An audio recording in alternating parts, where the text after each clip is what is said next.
Well, good evening all, and welcome to Hosanna Fellowship as we continue in our study through the book of Exodus.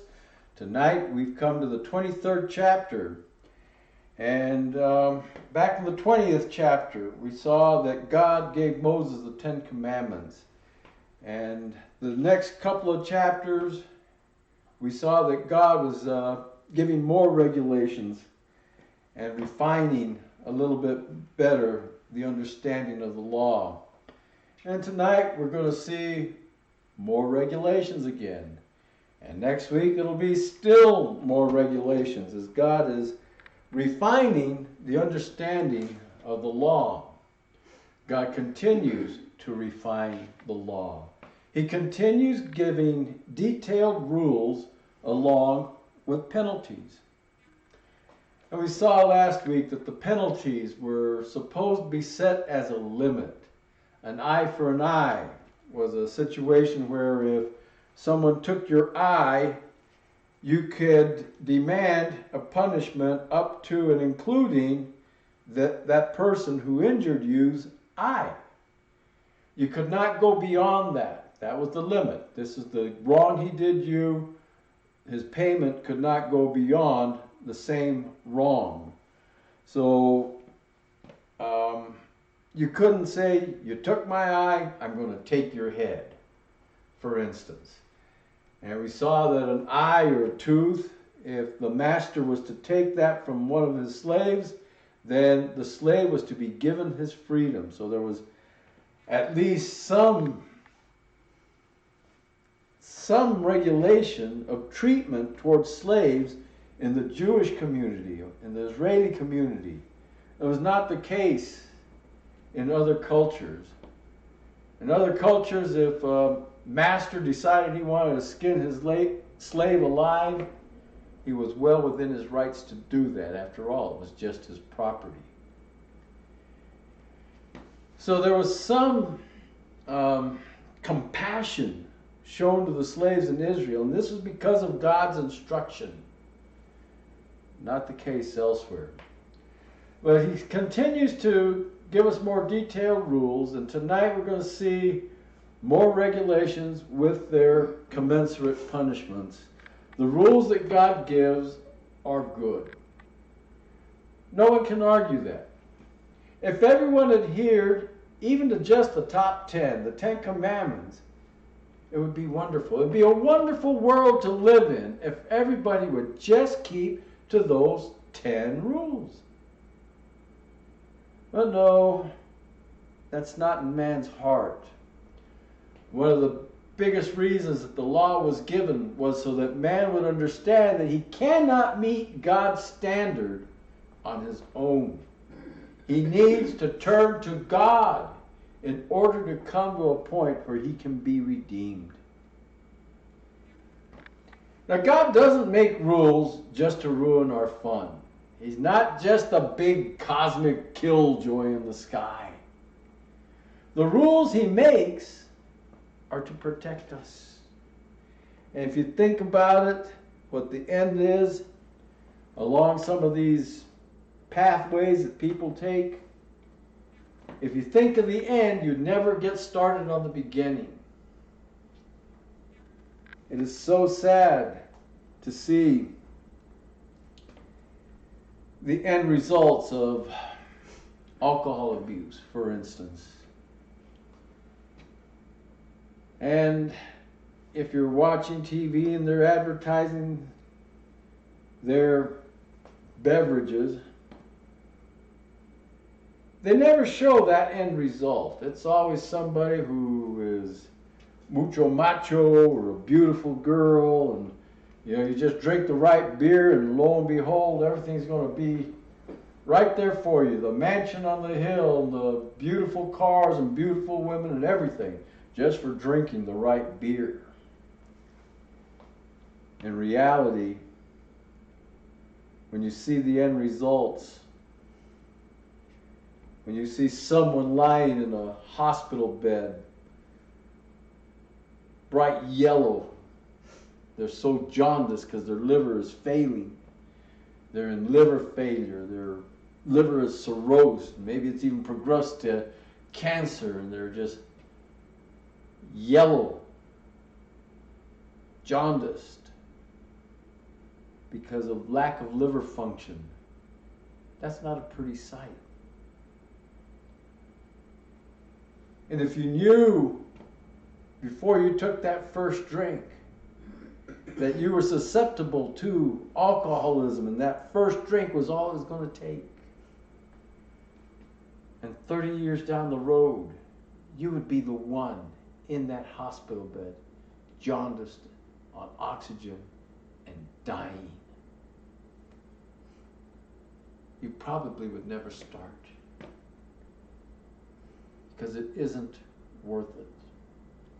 And there are many paths along the same way. Any of the drugs, heroin, meth, they'll all take you to your deathbed. And we're told not to drink to excess.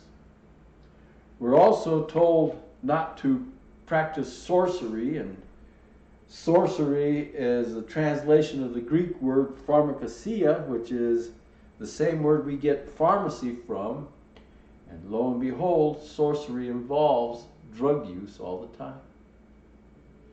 So many, many things. You would never go that route if you knew the end. But God tells you that you're not supposed to do these things. He gives you the warning, and He gives us the rules and the regulations to protect us because He loves us. Oh, if only people would listen. Oh, I know what I did here. I forgot to change that 23. That 23 that you see on the slide is for chapter 23. That should be a 1, verse 1. So we've come to Exodus chapter 23, verse 1. You shall not circulate a false report. Do not put your hand with the wicked to be an unrighteous witness. You shall not follow a crowd to do evil, nor shall you testify in a dispute so as to turn aside after many to pervert justice. You shall not show partiality to a poor man in his dispute.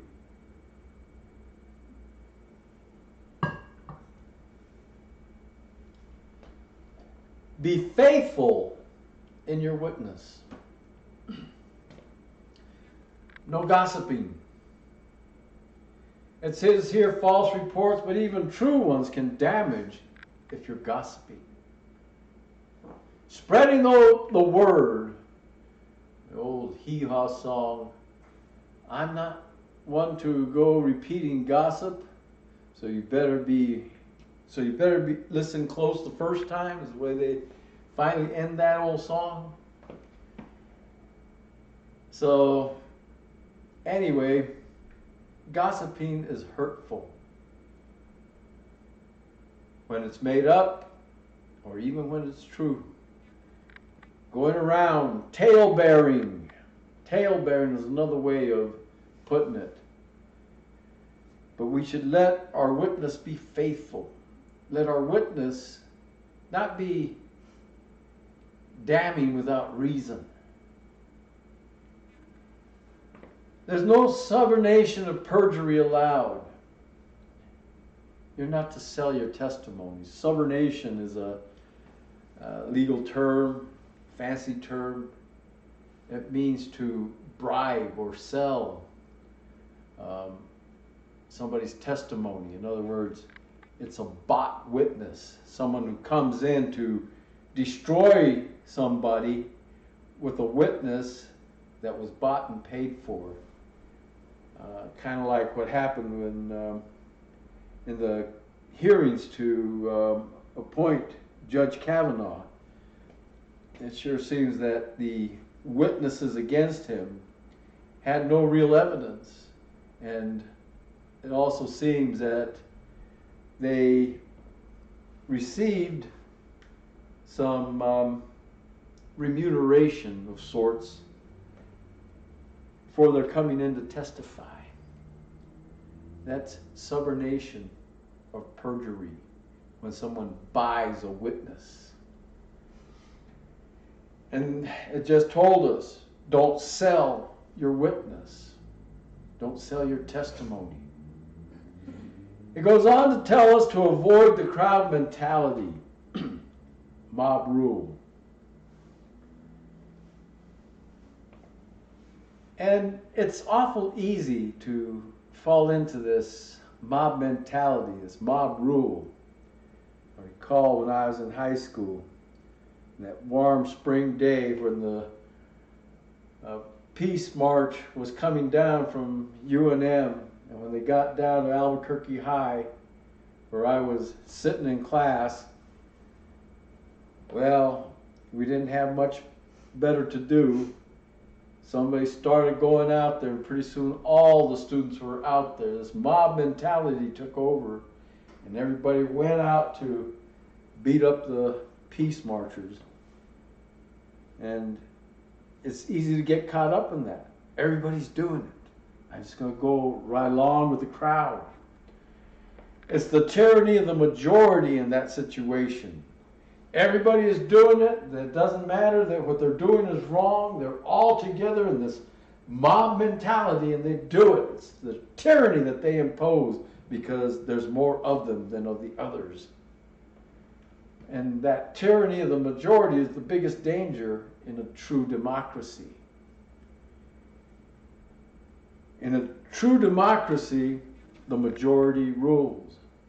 So if the majority wants to take your house, your property, there's not a thing you can do about it. It's at best one step removed from mob mentality, from this tyranny of the majority. And that's one of the reasons that our founding fathers gave us a republic and not a democracy. The democratic part of our system is that our representatives are elected democratically. Everybody takes part to choose the representatives, and then the representatives are supposed to represent their constituents in order to come up with the right legislation and approve the laws and all these other things that government is supposed to do.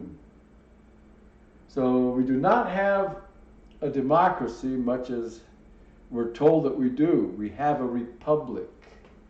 And in a republic, it's the rule of law, and no one is above the law. And we keep hearing people say that, and yet the very people that are saying that no one is above the law are acting in a way that shows that they believe they are above the law. All too often. But we're to avoid that crowd mentality, and we're to be honest in our testimony. We're not to join the majority, especially if they are wrong. If everyone gets together and they decide that somebody is guilty, but you know for certain that they're not,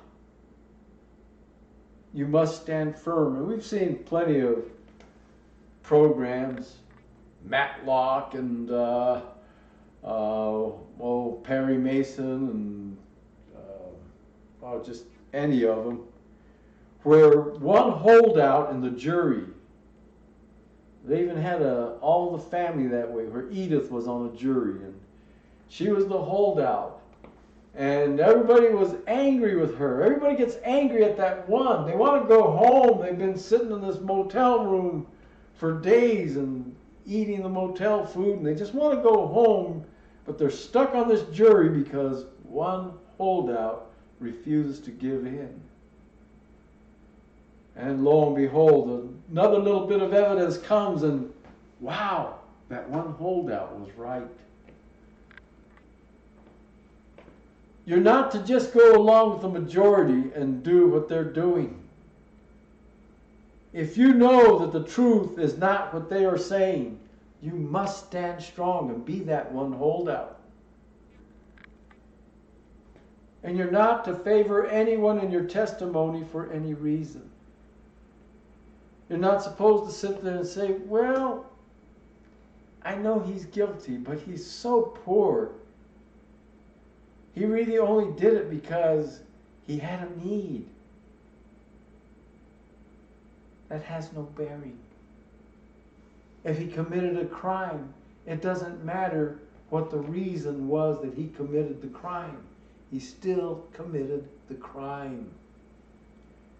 And we are told that we must be faithful in our witness. Verse 4. If you meet your enemy's ox or his donkey going astray, you shall surely bring it back to him again. If you see the donkey of one who hates you lying under its burden, and you would refrain from helping it, you shall surely help him with it. Be impartial in rendering help. Do what's right, even if it's your enemy that needs the help.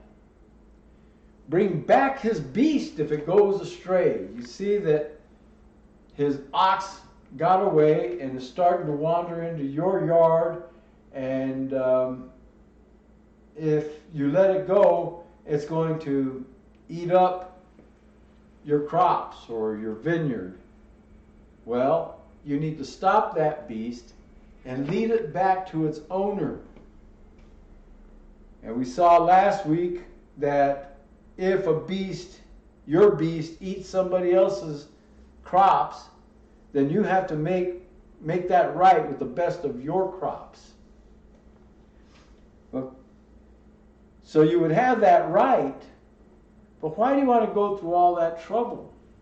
If you can cut it off to begin with and just take his beast back to him, then you don't have to take him to court and make things right that way. It's so much easier and better if you just nip it in the bud, so to speak. And you're supposed to help even your enemy if his beast falls under the load. And this doesn't mean that you're supposed to turn a blind eye to abuse of that poor animal. But the animal is suffering under that load for whatever reason. Maybe the animal stumbled under the load and now can't get up, even though he should have been able to bear that load. But if that's the case and this animal is down, you're to help.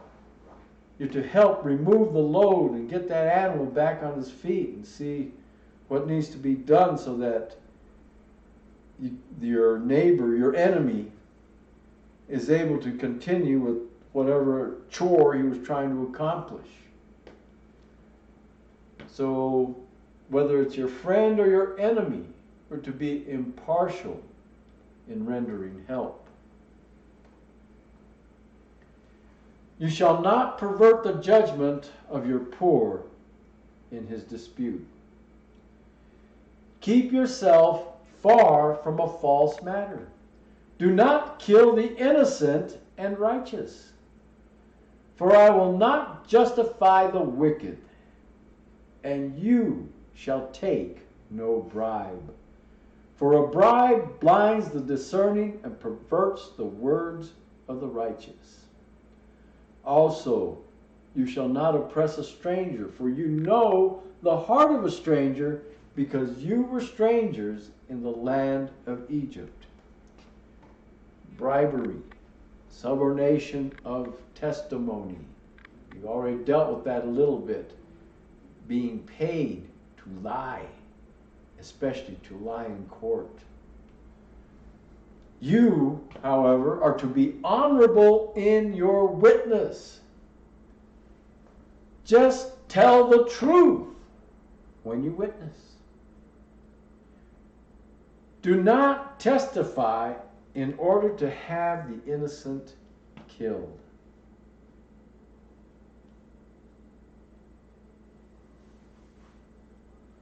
Do not bear a false witness. Say that this person on trial is guilty when you know full well that it's someone else that committed the crime. If that is the case, you have to tell the authorities, no, this man did not do it. It was this guy who did it. Even if you've been offered money to lie, you're not to testify in order to have the innocent killed. God sees all. Even if you get away with perjury here, God will see that you pay in the end. And as we see so many legal wranglings going on in our nation today with the impeachment inquiry and the witnesses coming against judicial appointees in this selection process. And the many times we've seen that witnesses have their agenda and their witness is tainted.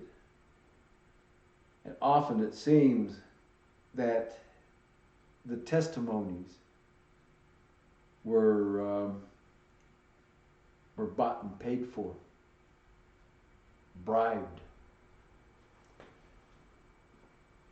But don't think that you're real smart if you take that bribe and give a false witness. Because even if you get away with it here, you're not going to get away with it in the end. Now, we're not to oppress immigrants. That doesn't mean that we have to open up the border and let everybody and their dog come across without even checking on them. We've said it before, and as we said last week, an immigrant comes to settle and assimilate.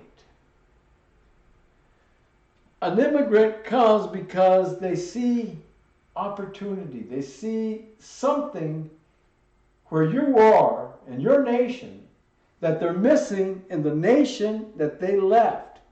Something that they consider better. Something that they want in their life. When someone comes and tries to change the nation that they've come to into what they've left, that's just plain wrong. If it was so wonderful there, why did they leave? And people in the nation that they are coming to, if they wanted to live that way, have a right to go over there if they think it's better. But wherever one goes, wherever one immigrates, they have the responsibility to assimilate if they're going to live in that culture. Verse 10. 6 years you shall sow your land and gather in its produce. But the 7th year you shall let it rest and lie fallow, that the poor of your people may eat, and what they leave the beasts of the field may eat. In like manner you shall do with your vineyard and your olive grove. 6 days you shall do your work, and on the 7th day you shall rest, that your ox and your donkey may rest, and the son of your female servant and the stranger may be refreshed. Be practical with the land and with your animals and servants. The land is to enjoy a rest every 7 years. No plowing. What grows on its own is for the poor. Here in New Mexico, and here in Rio Rancho anyway, you have to really amend the soil if you're going to grow anything. There's no nutrients in the soil here. But even when you have rich soil, when you plant a crop, the plants, the whatever they are, the grain, the whatever it is you're growing, it takes up nutrients from that soil. It works that soil. The allowing of the land to go fallow was in order for that land to replenish itself a little bit.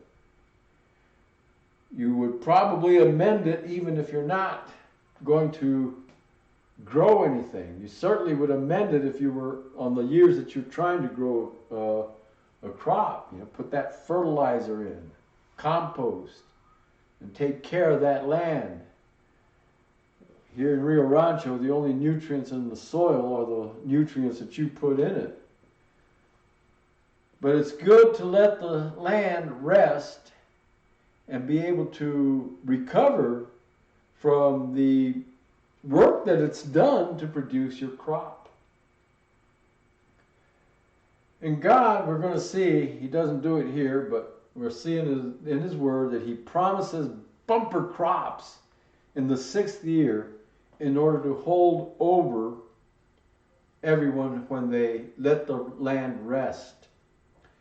And we see in Jeremiah that the reason the captivity lasted 70 years was because they hadn't honored the Sabbaths, those Sabbath years.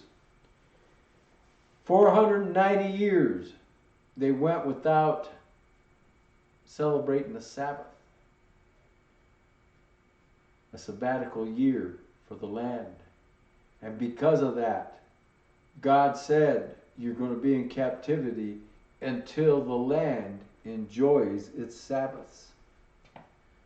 So after the 490 years, a year for each time they missed it, the 7 Sabbaths, 70 Sabbaths that is. That's why it took 70 years in the captivity. God's real good at accounting. He don't miss a lick. You took 70 years you shouldn't have, I'm going to take them back. And it's not just farmers. The vine dressers and herb growers also had to let their land and their crop, their herbs, their bushes, trees and vines, they were to be allowed to rest, and whatever grew of itself was food for the poor. And there's a weekly rest required for the people and their work animals. A weekly rest required for man and beast, as well as the 7-year rest for the land. Verse 13. And in all that I have said to you, be circumspect, and make no mention of the name of other gods, nor let it be heard from your mouth. Be careful in your walk, circumspect, uprightly. That's how you are to walk. You're not to even mention the names of false gods. And the names of the weak are named for gods, named for the gods that were worshipped on those particular days. And it seems to be in every language. In our language, we took the names of the Norse gods for the most part. We have Sunday, the day of the sun, Moon Day. We've changed the pronunciation a little bit. Now it's Monday. Tuesday. Tiu was the Norse god of war. Woden's Day, which we now say Wednesday, the father of the gods, the Norse gods. Thor's Day, the god of thunder. Freya's Day, the mother of the gods. And then for some reason back to Greek gods as it's Saturn's day, and back to the sun's day. And it's the same in other languages. In Spanish, Domingo, from Domine, Lord, it's the Lord's day, and that's a very good name for a day. But then we go to Lunes. Lunes comes from the moon, the day of the moon god. Martes, Mars, the Roman god of war. Miércoles, from Mercury, the messenger of the gods. Jueves, from Jove, another name for Jupiter. Viernes, derived in some strange way from Venus, a goddess again, just like in the Norse gods. And then, because of the Jewish influence, it was Shabbat, Sábado, in the Spanish. So, all the days of the week were named for the gods that were worshipped on them, and in many cultures and different languages. The Jews, because of this commandment to not even speak the names of the false gods, they simply numbered the days. So it's not to even mention the false gods. It's the day we call Sunday to the Jews is first day, and the day we call Monday is second day, and they just number them: third, fourth, fifth, sixth, Shabbat, first day, second day, third day, fourth day, all the way till you get to Shabbat again. The Portuguese kind of do the same thing. It's domingo, segunda-feira, terça-feira, quarta-feira, quinta-feira, sexta, sábado. So they just kind of do it the same way as the Jews, except for they have domingo, from Domine in the Latin for Lord's Day. So they have a Shabbat and a Lord's Day, and then they just number. Anyway, that's, well, I don't know. I think it's interesting as to how we name the days of the week and all. But the commandment is to not even mention the names of the gods, the false gods. Verse 14. 3 times you shall keep a feast to me in the year. You shall keep the feast of unleavened bread. You shall eat unleavened bread 7 days, as I commanded you at the time appointed in the month of Abib, for in it you came out of Egypt. None shall appear before me empty.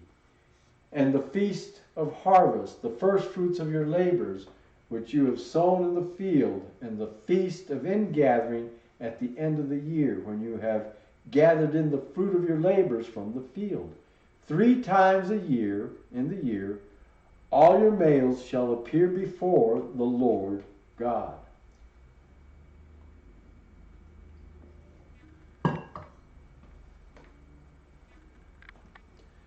Be fruitful in your efforts. There's 3 feasts appointed. The Passover, commemorating the coming out of Egypt. It's mentioned as unleavened bread here. First fruits, dedicating the crop to God. And that is actually also the Feast of Pentecost, because they were to count 50 days from Passover. 7 Sabbaths from the Sabbath of Passover, and the day after, so the 7 Sabbaths would be 49 days, the day after, the 50th day, which is what Pentecost means.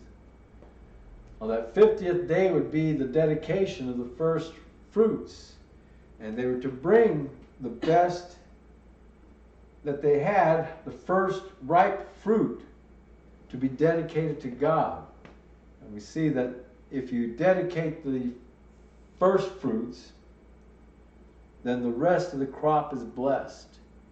And I mentioned the way my first wife used to make tortillas, and she would put that little ball of masa aside, because if the first fruits are blessed, the whole Mass is blessed.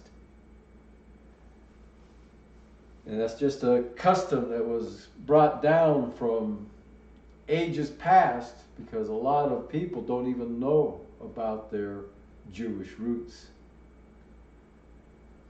So Passover, first fruits, and then Sukkot, the Feast of Booths. This is a harvest celebration. This is when all of the crops are gathered, all the fruit is in, and it's a wonderful time because there's just so much available, such plenty. And some of the grain is going to be stored, and you're going to just have a tremendous feast. It was a tremendous barbecue. As we mentioned before, the bulls and rams and sheep and goats were all slaughtered and cooked, and everybody just ate till the meat was coming out their ears, and they had the 7 species, the different trees that they would wave in order to celebrate. We just went through Sukkot a couple of months ago. But it's a wonderful time of celebration, and the Lord has appointed these 3 feasts. And there will be other feasts added later on. Verse 18, "You shall not offer the blood of my sacrifice with leavened bread, nor shall the fat of my sacrifice remain until morning. The first of the first fruits of your land you shall bring into the house of the Lord your God. You shall not boil a young goat in its mother's milk." Bring the initial produce to God. The first fruits. We're supposed to put God first. And leaven is a type of sin. It's a picture of sin because it starts off a little bit of leaven, and you all have heard that a little leaven leavens the lump. It's a fermentation process, and this yeast leaven begins to ferment the mixture of flour and water and oil that's put in to make the dough for bread or pitas or tortillas or whatever you're making. And as the leaven works, it's a fermenting process. Eventually, it ferments all of the materials that are in that mass. That's what makes the mass swell as the gas is generated in this fermenting process. And because it eventually takes over the entire lump, it's a picture of how sin works. But nothing that even recalls sin is to be presented to God. A sacrifice is to be offered immediately. You don't kill it and then wait until the next morning to put it in the flames. There's no part of the sacrifice is to be tainted in any way. And leaving it too long, just waiting, would offer the opportunity for it to be tainted with bacteria. God should always come first, and that's why He gets the first fruits. Now, boiling a kid in its mother's milk was a practice of the pagans. They thought that if they really wanted to honor their little g God, that the way to do it is to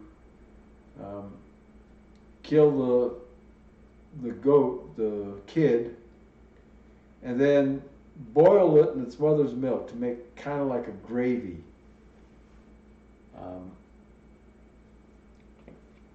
This was symbolic to them in that which was supposed to bring life to the goat, the kid, became its tomb. So there's an overreaction. Those who establish kosher went overboard on this. It's because of this. The old terminology in what we see in the old King James is, "Thou shalt not seethe a kid in its mother's milk." They say that if you eat something, it's being seethed in your gastric juices as it's being broken down. It's kind of like a boiling process. And so they say that you're not to have meat and dairy together because there's some possibility that the meat that you eat came from the offspring of the animal whose milk you're drinking, or whose milk was turned into the cheese that you're putting on your sandwich. So in order to eliminate that possibility, they have made a very strict rule that you cannot have meat and dairy together. Period. In Jerusalem, there's even different sections of the city. You can't have meat in the dairy section, and you can't have milk or dairy products of any sort over there in the section where the meat is allowed. But that's because of this overreaction to it.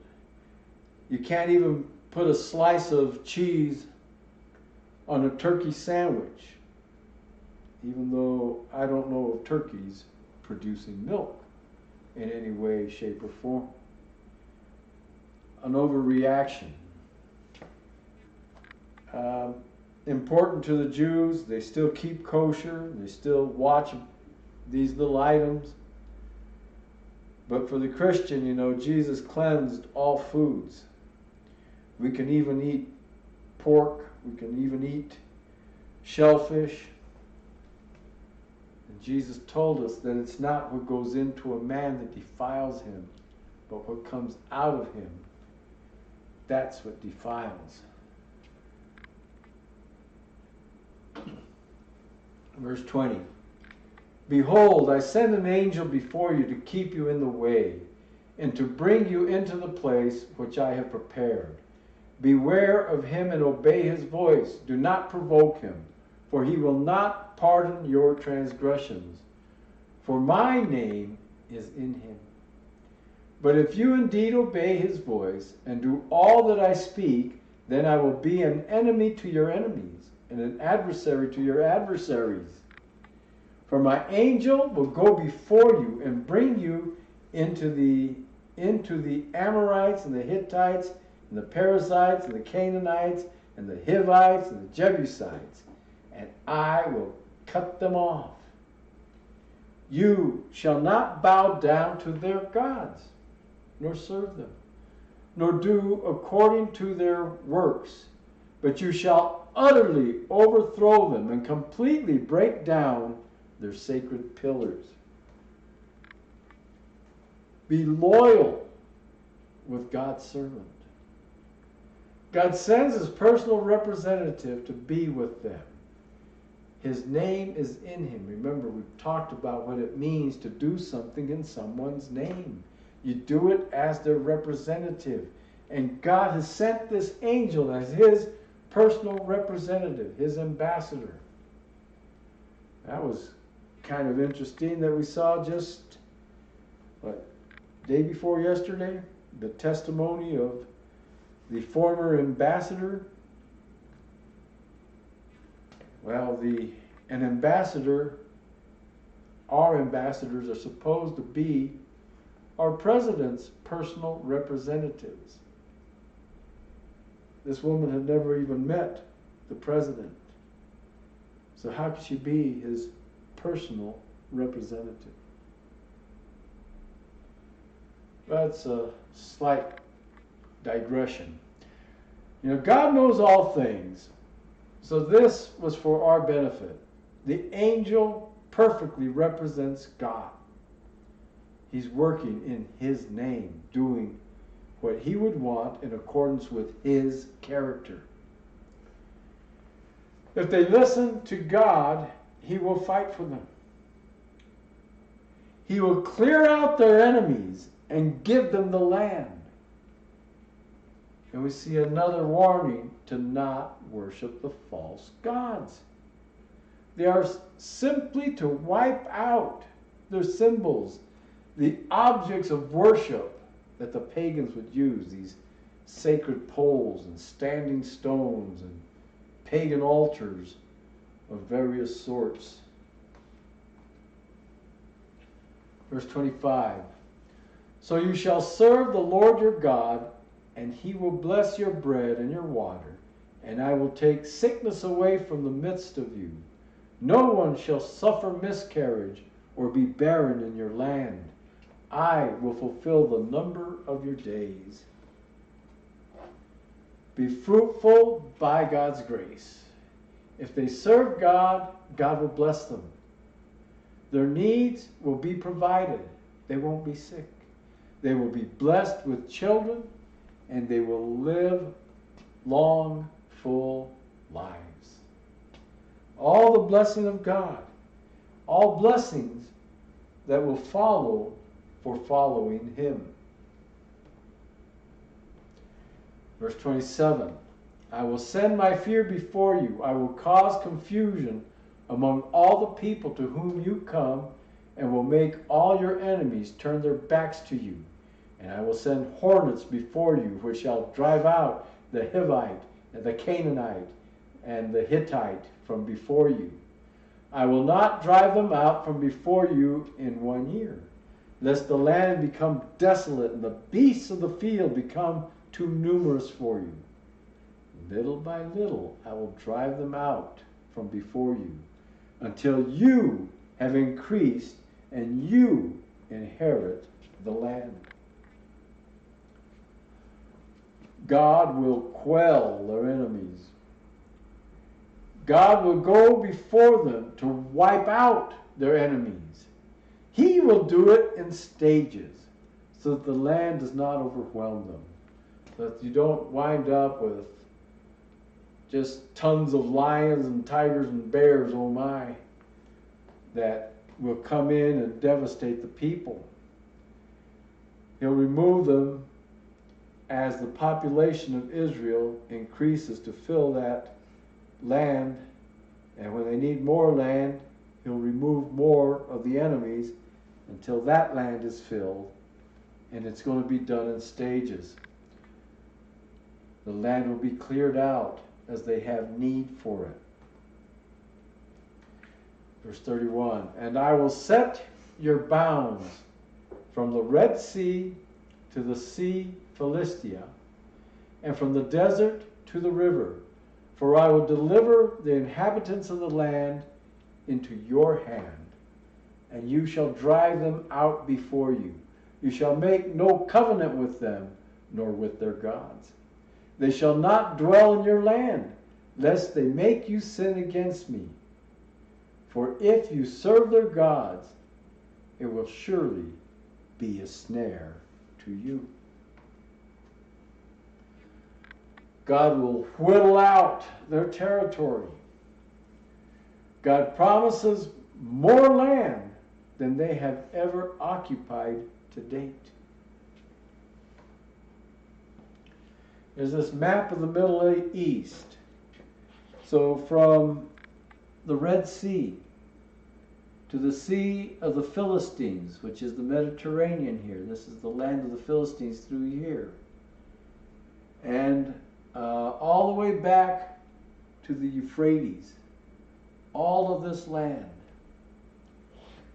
Israel today, let's see if we can come to Ezion-Geber. This is part of it. They have the seaport down here on this little leg of the Red Sea. And it comes up along, this is the Dead Sea here, and the Jordan River. Following the Jordan River. The Jordan River is pretty much the border all the way through. And Tyre here, where it says Tyre, is actually modern day Lebanon.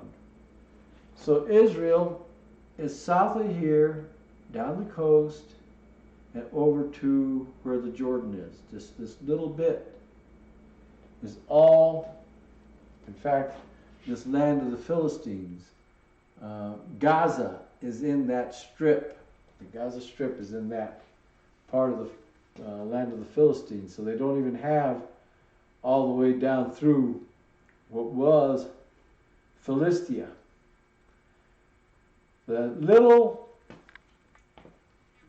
postage stamp of land is the center of the earth in God's sight, and the center of all sorts of controversy all the time. As we saw within the last couple of weeks, the Israeli Defense Forces took out some terrorists, the leaders of the terrorists, and the Gazans, the people in Gaza, have retaliated with rocket attack after rocket attack.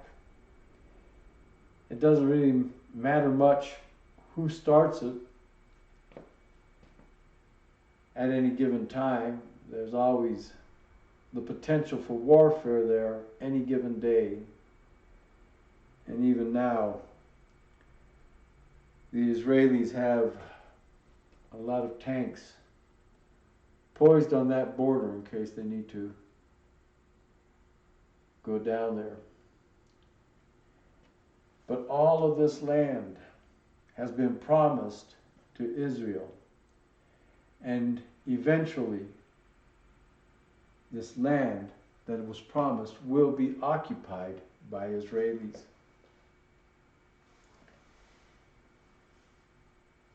God is going to regather the tribes. And we've seen some regathering. See, here's Ashkenaz. That's the land that the Jews went through that became the Ashkenazi as they went into Eastern Europe. And other Jews went across to Spain and they became the Sephardim. They went to Sepharad and became the Sephardim. Ashkenazi and Sephardim, two different branches of Judaism after the fall of Rome under Titus. But we see that all the neighbors of Israel, Egypt, Arabia, Midian, Edom, this is Jordan, Syria, Iraq, all of their neighbors here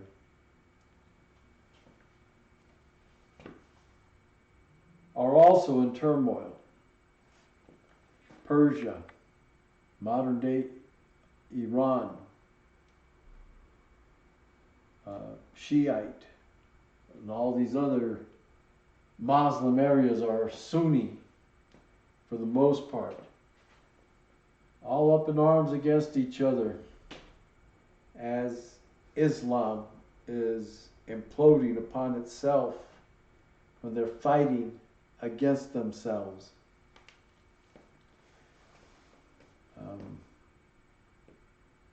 Al-Qaeda was against the rulers of Saudi Arabia.